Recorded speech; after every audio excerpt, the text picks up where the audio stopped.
let's get into conference realignment because shockwaves hit up the Pacific Coast because USC and UCLA, the two biggest brand names in the Pac-12, are looking to join the Big Ten or the Big 12.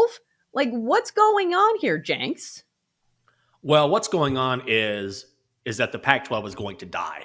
Is what's going to happen. The Pac-12 is already setting up for its next round of negotiations. And if you're a member of the Pac-12 right now, you're already going into these television negotiations, which is where the majority of your money comes from, and you're a weekend conference. So if you look at the money you used to get as a member of this conference versus the money you're going to get, you're going to take a huge setback. You're taking a pay cut. Your athletic program is taking a pay cut.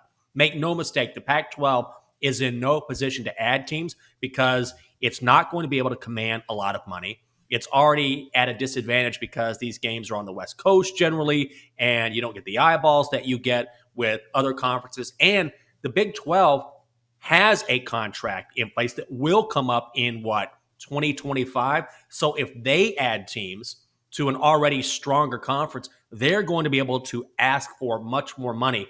I guarantee you the Big 12 is going to add teams from the Pac 12. It wouldn't shock me if the Pac 12 dissolves completely. Yeah, because those are its two biggest horses, especially USC, or I mean UCLA. So, what does this mean for the future of, I guess, college football and maybe college basketball? Because I think we think first of college football because that's the big one. Sure. But with these NIL deals, like there's a reason these teams are doing this to try to get more money because recruiting is really the bottom line for college football. Like you see the recruiting rankings each and every year, and there's a reason that the top teams in recruiting are also the top teams in football because talent matters that much. So it's going to be even tougher for, the teams who are left in the Pac-12, if there is a Pac-12, to sign those deals.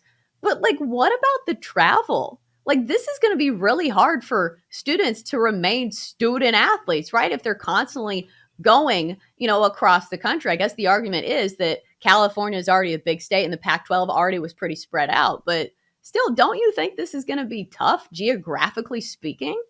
Oh, it's going to be brutal. And from a betting perspective, it's something you're going to have to take into consideration. There's a difference if you're talking about the Pac 12, for example, and you're for UCLA, and UCLA is traveling to, I don't know, Nebraska, hypothetically, versus traveling to Rutgers. There is a huge difference there. So that's something, if you're betting on college football in the future, you will absolutely have to consider because we're going to eventually see teams go across the country, either one way or the other. And something else to think about, Chelsea, too, is that if you're a Pac-12 team like Washington, like Oregon, and I think these are going to be the next two dominoes to fall as far as universities who are looking elsewhere, they are actively looking to go elsewhere. I guarantee you these teams in the Pac-12 are not sitting around saying, oh, let's just band together and see what happens. Absolutely not. There's a lot of speculation out there that Washington and Oregon in particular could maybe go to the Big Ten if the Big Ten wants to expand.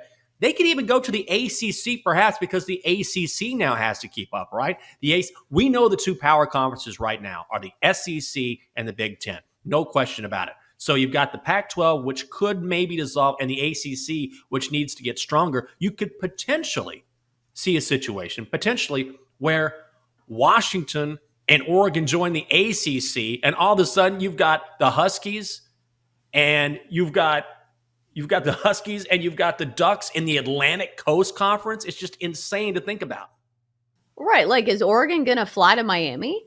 Like, that's literally the other side of the country. That is a long, long flight, especially for kids that are supposed to be completing schoolwork during the week. So I think they need to consider that as well.